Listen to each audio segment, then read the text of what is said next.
Bonjour, alors dans cette vidéo, je vais vous proposer un point d'actualité sur l'épidémie et les marchés pour voir avec vous quel pourrait être le calendrier maintenant des événements dans les semaines et les mois qui viennent, aussi bien sur le plan de l'épidémie que sur l'évolution qu'on pourrait prévoir pour l'économie générale et les marchés. Alors pour l'épidémie, pour commencer, on va essayer d'estimer un calendrier possible pour le pic, donc le point culminant de l'épidémie, notamment en Europe. Donc pour ça, on va partir d'une donnée importante qui est le taux de mortalité réel de ce virus. Alors ce taux de mortalité réel, on peut sans doute l'estimer à partir de ce qui se passe en ce moment en Corée du Sud, parce que c'est le seul pays qui pratique une politique vraiment proactive, vraiment importante en matière de détection de cas réels de coronavirus.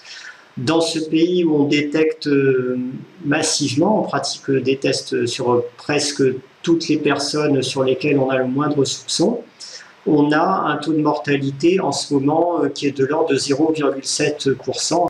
Donc vous avez des précisions dans cet article de Business Insider. Donc au 11 mars, on était à 0,77% de taux de mortalité et ça se répartissait comme expliqué dans ce graphique, avec évidemment des taux beaucoup plus élevés chez les catégories d'âge au-dessus de 60 ans et surtout au-dessus de 70 ou 80. Alors comme en France, actuellement, on a un taux de mortalité supérieur à 2%, alors que les services de santé ne sont pas encore débordés. Pour le moment, on peut traiter correctement tous les malades qui se présentent et on est à peu près au même niveau que la Corée du Sud pour ce qui est donc de la qualité des infrastructures médicales, tant je dis bien qu'elles ne sont pas débordées. Cet écart de taux de mortalité, il s'explique très probablement par le fait qu'on ne détecte pas tous les cas en France, et c'est tout à fait logique puisque c'est revendiqué. On ne pratique de tests chez nous que sur les cas qui sont vraiment sur lesquels on a des soupçons très élevés ou les cas où il y a déjà une gravité médicale. Donc si on fait le ratio, 2,2% de mortalité en France et 0,7% en Corée, ça signifierait qu'on a 3 ou 4 fois plus de cas réels qui se baladent en France que ce qui est pour l'instant officiellement reconnu, c'est-à-dire les 3600 cas. Et sans doute encore un peu plus parce que ces 79 morts, ça vient de cas déjà anciens. Lorsqu'un malade est repéré et déclaré, il ne progresse pas tout de suite vers une situation grave. Il faut plusieurs jours pour que son état se dégrade. Donc ce taux de mortalité, il pourrait augmenter encore dans les jours ou les semaines qui viennent en France. Si on fait l'hypothèse qu'on a, disons, 4 fois plus de cas actuellement que le nombre de cas affichés, on serait aux environs de 12 000, 15 000 cas en France aujourd'hui.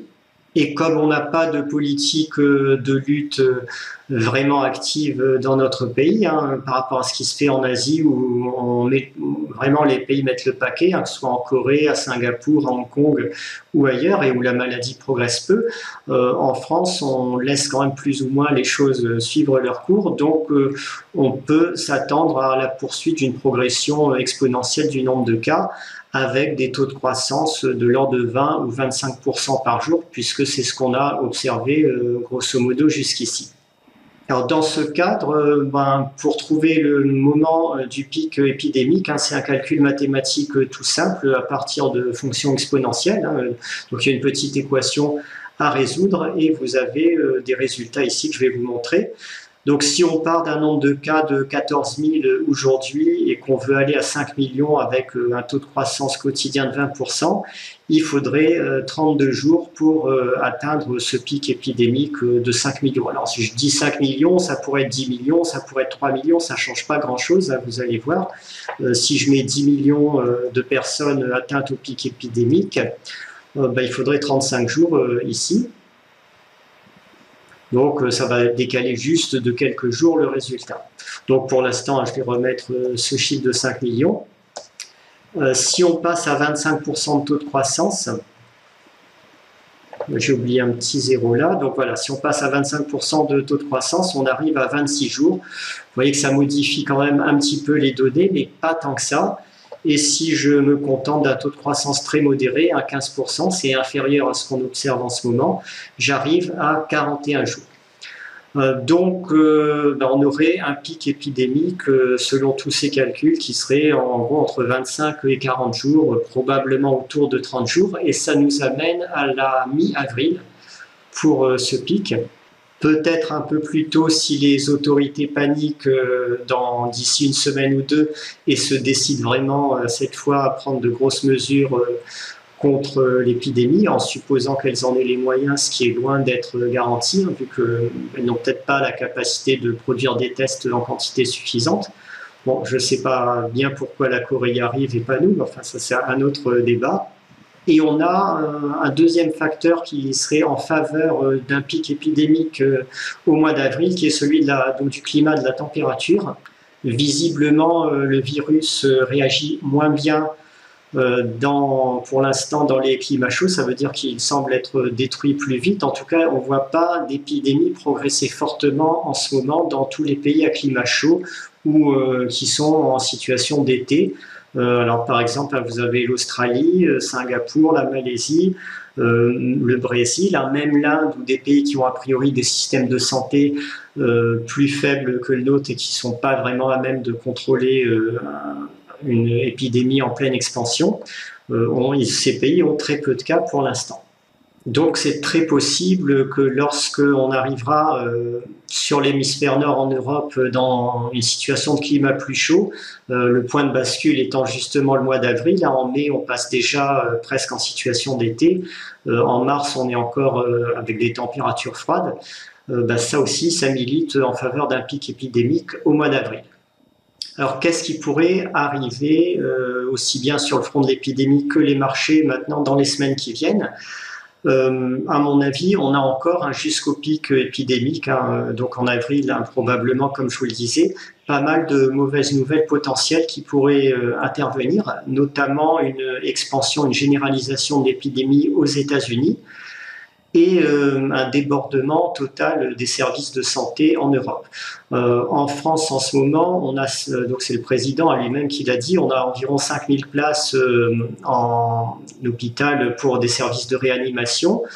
Une partie de ces 5000 places est certainement occupée déjà parce qu'elles ne sont pas là pour la décoration, donc elles sont certainement occupées en partie par des maladies classiques, problèmes cardiaques, maladies respiratoires chroniques ou autres. Donc il n'en restera qu'une partie disponible pour le coronavirus.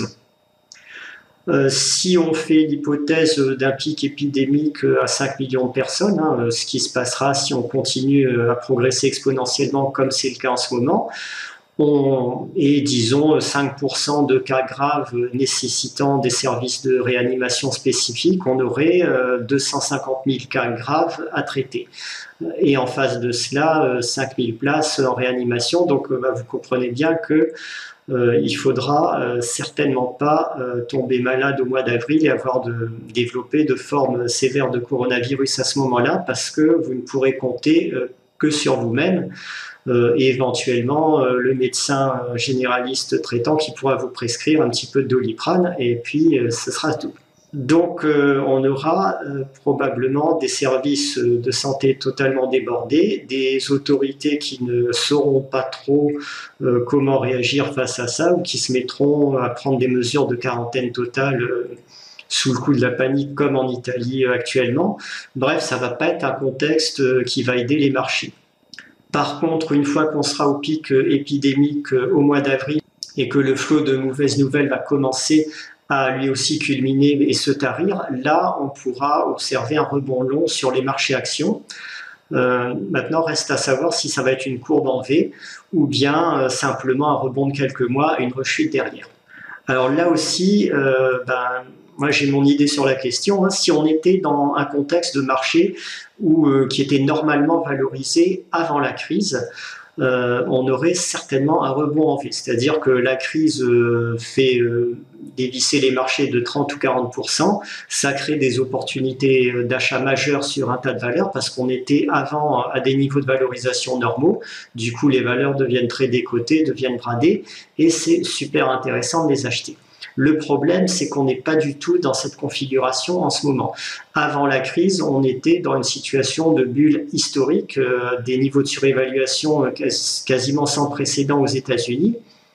Et le fait qu'ils aient baissé de 20% ou 25% maintenant, ça ne replace pas les marchés dans une situation de sous-évaluation. Même si la baisse se poursuit encore un petit peu jusqu'au mois d'avril et qu'on atteint une baisse de 30 ou 40%, on sera encore trop cher sur les marchés américains.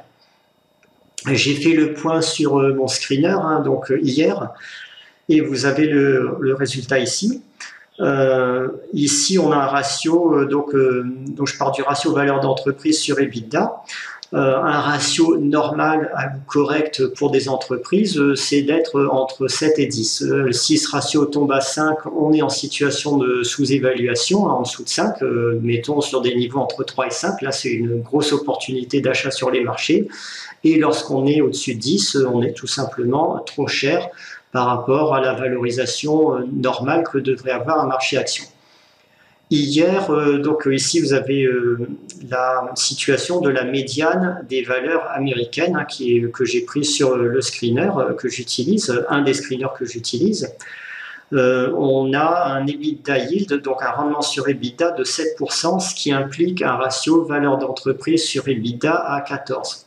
Donc on est encore pour l'instant en situation de surévaluation sur les marchés américains, malgré la baisse qui a été observée. Si on fait le même calcul pour la France, on est aux alentours de 10 en ce moment, donc c'est mieux.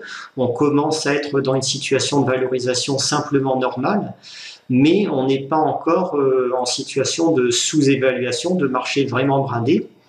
Et il faut bien voir que le ratio a été calculé avec des valeurs d'EBITDA qui ne tiennent pas compte des impacts de la crise, c'est-à-dire quand on était en pleine situation de beau temps, avec des entreprises qui profitaient pleinement du sommet de cycle précédent. Là, on a une crise, donc les EBITDA vont baisser, et ça va faire monter ce ratio, puisque le dénominateur, l'EBITDA, chute, et du coup, ça provoquera encore un ajustement à la baisse des cours des marchés actions.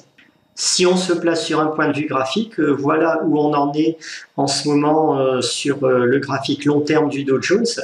Tout ce que vous voyez ici, cette hausse depuis en gros 2012, ce n'est qu'une bulle d'actifs provoquée par le quantitative easing des banques centrales et le mythe comme quoi les banques centrales seraient toutes puissantes pour provoquer une hausse éternelle des marchés.